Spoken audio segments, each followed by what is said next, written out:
And the church can be a very strong teaching point for those, for our traditions, the things that we consider to be very important.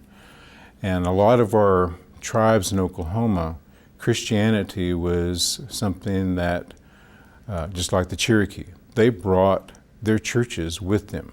Some of the oldest churches in Oklahoma are native churches.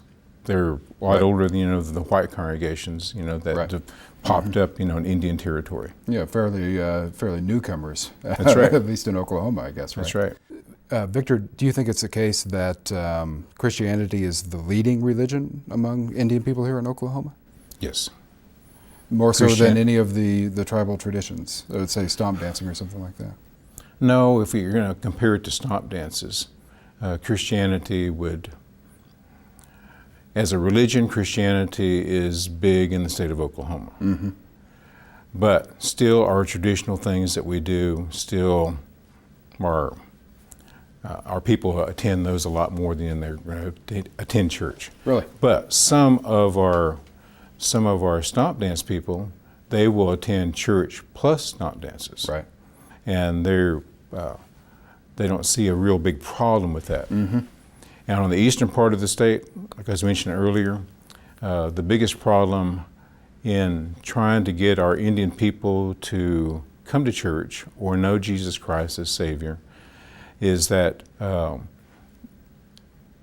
as Indian Christians, we have been taught by our missionaries in the past that everything that is Indian is bad, and that's not true. That's not true because there are a lot of parallels, with Christianity and the things that Jesus Christ taught and the things that our elders taught us a long time ago that can be able to be put together, and then be put together very easily. But because of the traditions, many of our Indian Christians in the eastern part of our state have said, well, you're going to have to be able to put that away if you're going to truly become a Christian. And a lot of Indian folks have done that. They have said that, you're saying, in addition to having heard it from some missionaries in the past. That's right. Yeah, it's continued on because we were taught it a long time ago, and it's continued to be taught and it's continued to be practiced. But one thing today is that so many of our traditions, just like the stomp dances, last Tuesday, I and some of my Indian students in Tecumseh, we went down to Macomb Public Schools, which is south of Tecumseh, and we did a cultural performance for them. We did a powwow section, we did a stomp dance section, did a language section. And that we had some other people help us, like the Seminole Nation. They came down with their language group. And then we had some other people that some of our kids perform in powwows. And so our kids were there, and then some others that were there that helped us do this. Now, I was a child of a divorced family. My family lived in San Diego, California.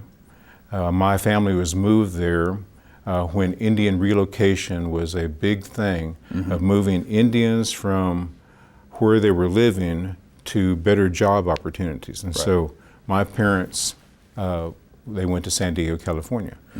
My dad got a real good job at an aircraft company between San Diego and also Tijuana. And my mother, she was a very good cook, so they set her up, in a restaurant and as a cook. And so things went well there.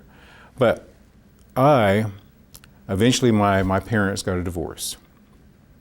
And I got shipped back to my grandparents. In San Diego, California, I was just a person. Because in San Diego, I went to school with Hispanics, Chinese, Japanese, all kinds of different people. And African Americans, Caucasians, it was just a smorgasbord of humanity. And so I get shipped back to my grandparents, and they start teaching me to follow Indian traditions, and This I didn't is even in Shawnee. Yes, and I didn't know I was Indian until I came back to be able to live with my grandparents. How old were you then? I was a fifth grader. A fifth grader. Yep. And so they started teaching us to do all those different things. My grandmother wanted her grandsons to be stomp dance leaders. And the men are the ones that get, the dance going. Right. And then, everybody follows in, and you have the ladies that are shaking shells or cans. And so that was a big thing for my grandmother, that her grandsons knew that they were Indian and they did Indian things. And so we followed all the traditions of the absentee Shawnee people. And so back then, that was more of a religion, I think. Today, it may still be, but last Tuesday, we did a stomp dance demonstration. Right. In a way that you wouldn't do a demonstration of, say, the Last Supper or something like that. That's right. All right. So there's a kind of cultural performance aspect that wasn't there when you were growing up. That's right. My grandmother, if she was still alive today and she knew that I did that, she would come to my house and beat me. Because that, is something that was not done for other people. That was done for the Creator. Right. And for, the benefit of that particular tribe.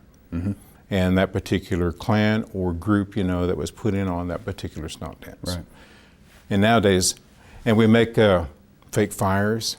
And, in the past, it's a fire. Right. A sacred fire. That's right, a sacred fire. Right. And that fire is, taking up, the concerns of the people to the Creator. Right. Right. But nowadays, everything is all jumbled up. People, pick this particular thing that they like, and they pick this particular thing that they like, and that many of the things that were taboo a long time ago are not taboo anymore. Right. And from what I understand, I've heard people talk about some reservations they have about putting on performances like those of the stomp dance for non-Indian people.